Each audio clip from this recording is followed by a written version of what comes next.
আজকে আমরা যাচ্ছি আলিপুর জু। আলিপুর জু আমার বাড়ির খুব কাছে, তো তাই জন্য আমি হেঁটেই যাচ্ছি। যারা আলিপুর জু আসতে চান তো তারা কিভাবে আসবেন সেটা বলে দিই। আলিপুর জুয়ের দুটো নিয়ারেস্ট মেট্রো স্টেশন আছে, একটা হচ্ছে নেতাজি ভবন আর একটা হচ্ছে রবীন্দ্র সদন। নেতাজি ভবন থেকে আলিপুর জুয়ের ডিস্টেন্স হচ্ছে 1.5 থেকে 2 কিলোমিটার। তো যাদের হাঁটতে অসুবিধা নেই তারা কিন্তু নেতাজি ভবন থেকে হেঁটেই আলিপুর জু চলে যেতে পারবেন। সময় লাগবে মোটামুটি 20 মিনিট থেকে আধ ঘন্টা। এছাড়াও আপনারা রবীন্দ্র সদন থেকেও আলিপুর জু আসতে পারেন। রবীন্দ্র সদন থেকে আলিপুর জু পর্যন্ত রয়েছে বাস। 230 নম্বর বাসে আপনারা রবীন্দ্র সদন মেট্রো স্টেশন থেকে বেরিয়ে ডিরেক্ট আলিপুর জু চলে আসতে পারেন।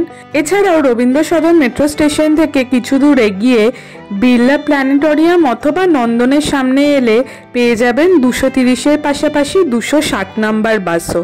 ধর্মতলা বা নিউ মার্কেটের সামনে থেকেও এই 260 বাস অ্যাভেলেবেল আছে।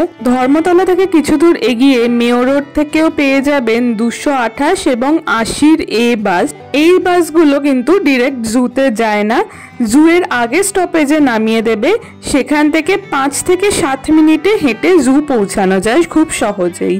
এছাড়াও ধর্মতলা বাস স্ট্যান্ড থেকে বেহালা হয়ে আমতলা, সরিষা বা নূরপুরগামী যে কোনো বাসই আলিপুর জুয়ের ওপর দিয়ে যায়। শিয়ালদা স্টেশন থেকে পেয়ে যাবেন 260 এবং 230 নাম্বার বাস। হাওড়া স্টেশন থেকে ডিরেক্ট আলিপুর জু আসার জন্য রয়েছে হাওড়া চৌরাস্তা মিনি বাস। এছাড়াও হাওড়া স্টেশন থেকে পেয়ে যাবেন 12C/1, যেটা ডিরেক্টলি আলিপুর জু না গেলেও আলিপুর জুয়ের দুটো স্টপেজ আগে নামিয়ে দেবে। সেখান থেকে 10-15 মিনিটের হাঁটা পথে পৌঁছে যাবেন আলিপুর জু। কসবা, গড়িয়াহাট, রাসবিহারী, হাজরা, গোপালনগর, ভবানী ভবন হয়ে জু পর্যন্ত আসে খিদিরপুরগামী বাস 1। Mukundapur, south city, Prince Anwar Shah road, Tollygunge ফাঁড়ি, রাসবিহারী, হাজরা, গোপালনগর, ভবানী ভবন হয়ে জু পর্যন্ত আসে খিদিরপুরগামী আরেকটি বাস 1A। গড়িয়া, বাসধনী, রানীকুঠি, টালিগঞ্জ, মালঞ্চ এই এরিয়া থেকেও আপনারা পেয়ে যাবেন 228 এবং 80-রে, যেটা আগেই জানালাম জুয়ের আগে স্টপেজ পর্যন্ত আসে। আলিপুর জুয়ের নিয়ারেস্ট রেলওয়ে স্টেশন হলো মাঝেরহাট। আমতলা, নূরপুর, সরিষা থেকে আসা ধর্মতলাগামী যে কোনো বাসই মাঝেরহাট স্টেশন থেকে জুয়ের আগে স্টপেজ পর্যন্ত আসে। দেখতে পাচ্ছেন 230-260 স্ট্যান্ড, আর এই হচ্ছে চিড়িয়াখানার এন্ট্রি গেট। জুতে তো পৌঁছে গেলেন, তাহলে এবার জুয়ের টিকিট আর টাইমিংটা দেখে নেওয়া যাক। আলিপুর জুয়ের টিকিট প্রাইস বড়দের জন্য 50 টাকা এবং 5 বছর পর্যন্ত বাচ্চাদের জন্য 20 টাকা। আলিপুর জু বৃহস্পতিবার বাদ দিয়ে প্রত্যেক দিন সকাল 9টা থেকে বিকেল 5টা পর্যন্ত খোলা থাকে এবং বিকেল 4:30 পর্যন্ত টিকিট কাউন্টার খোলা থাকে। প্রত্যেক বৃহস্পতিবার করে আলিপুর জু বন্ধ থাকে। আলিপুর চিড়িয়াখানার অপোজিট ফুটপাতে একটা অ্যাকোয়ারিয়ামও রয়েছে, সেটার টিকিট কিন্তু এই জুয়ের টিকিটের মধ্যে ইনক্লুডেড না, তার জন্য আলাদা করে টিকিট কাটতে হয়। অ্যাকোয়ারিয়ামের এন্ট্রি ফি বড়দের জন্য পার হেড 20 টাকা এবং 5 বছর পর্যন্ত বাচ্চাদের জন্য পার হেড 10 টাকা। এই অ্যাকোয়ারিয়াম বৃহস্পতিবার বাদ দিয়ে প্রত্যেক দিন সকাল 10:30 থেকে বিকেল 4:30 পর্যন্ত খোলা থাকে। অফলাইনের পাশাপাশি আলিপুর জুয়ের টিকিট কিন্তু অনলাইনও অ্যাভেলেবেল। অনলাইনে আলিপুর জুয়ের টিকিট বুকিং এর ডিটেলস আমি এই ভিডিও ডেসক্রিপশনে দিয়ে রাখবো।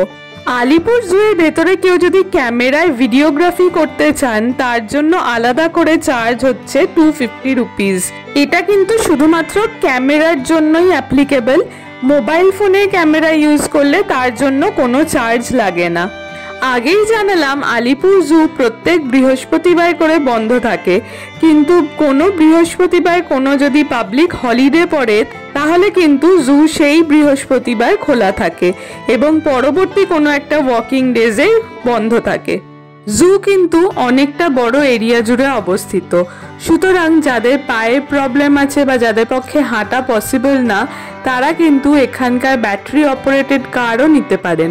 এই ব্যাটারি অপারেটেড কারের চার্জ হচ্ছে পার হেড 100 টাকা এবং মিনিমাম 8 জন লোক হলে তবে কিন্তু এই গাড়ি চলা শুরু করবে। আমরাও টিকিট কেটে নিয়েছি, তো চলুন এবার যাওয়া যাক জুয়ের ভেতর। আমরা এসে গেছি জুয়ের ভেতরে। আমার সঙ্গে আজকে রয়েছে সিমি। 30th নভেম্বর আমরা জুয়ে এসে গেছি, বাট এখন অলরেডি বৃষ্টি পড়ছে। আমরা যাচ্ছি এবার ভেতরে। ভেবেছিলাম জাস্ট ঠান্ডা পড়েছে, খুব একটা ভিড় হবে না, বাট বিশাল ভিড়। এখানে একটা স্কুল থেকে এক্সকারশন করতে এসেছে, তো আশেপাশে দেখতে পাচ্ছেন প্রচুর লোক রয়েছে এপাশে। শীতকাল যেহেতু, হ্যাঁ জাস্ট ঠান্ডা পড়ছে, হালকা ঠান্ডা। তো জুয়ে সিজন স্টার্ট হয়ে গেছে, তো চলুন আমরাও ঘুরি। কি কি আছে দেখাবো সবই আপনাদের, তো স্টে টিউন। জুয়ের ভেতরে এখানে আপনারা গাইড আর ম্যাপও পেয়ে যাবেন 10 টাকার বিনিময়। আশেপাশে 2-4টে মাঙ্কিজ দেখে আমরা কিন্তু এবার চলে এসেছি টাইগার্স ডেনে। এই আলিপুর চিড়িয়াখানা হলো পশ্চিমবঙ্গের প্রথম চিড়িয়াখানা, যেটা 24শে সেপ্টেম্বর 1875 সালে প্রতিষ্ঠিত হয়। আলিপুর জু ইস্ট ইন্ডিয়া কোম্পানির দ্বারা প্রতিষ্ঠিত হলেও ময়মনসিংহের রাজা সূর্যকান্ত আচার্য ছিলেন প্রধান আবেদনকারীদের মধ্যে, যার স্বীকৃতি স্বরূপ বাঘের ঘেরটির নামকরণ করা হয় ময়মনসিংহ ঘের। পাখিদের একটি বড় অবদান উত্তর কলকাতায় মল্লিক পরিবারের থেকে এসেছে। আরেক ভারতীয় রাজকীয় যিনি চিড়িয়াখানার জন্য তার সংগ্রহের একটি বড় অংশ পাঠিয়েছিলেন, তিনি হলেন মহীশূরের রাজা চতুর্থ কৃষ্ণরাজা ওয়াদিয়ার। এই বছর 24শে সেপ্টেম্বর আলিপুর চিড়িয়াখানার 150 বছর পূর্ণ হলো।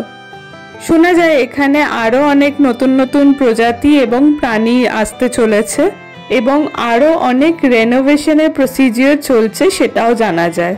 জুয়ের ভেতরে জায়গায় জায়গায় এই ম্যাপ অ্যাভেলেবেল আছে, যেটা দেখে আপনার বুঝতে সুবিধা হবে যে আপনি বর্তমানে কোথায় আছেন আর এরপরে এক এক করে কোন জায়গাগুলো দেখা বাকি আছে এবং কোন পাথ ধরে আপনি ফার্দার জুটা ঘুরে দেখবেন। আমরা এখন টাইগারটা দেখে, এই বার্ডস অ্যান্ড অল দেখে এই ব্রিজ দিয়ে এসে গেছি জিরাফের কাছে।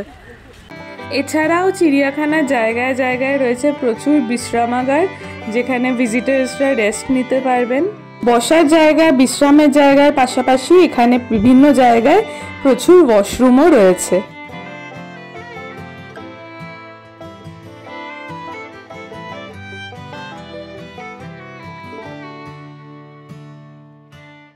ঘুরতে ঘুরতে এখন এসে পড়েছি ভাল্লুকের খাঁচার সামনে, কিন্তু এখন দুপুরবেলা ভাল্লুক খেয়ে দিয়ে ঘুমাচ্ছে।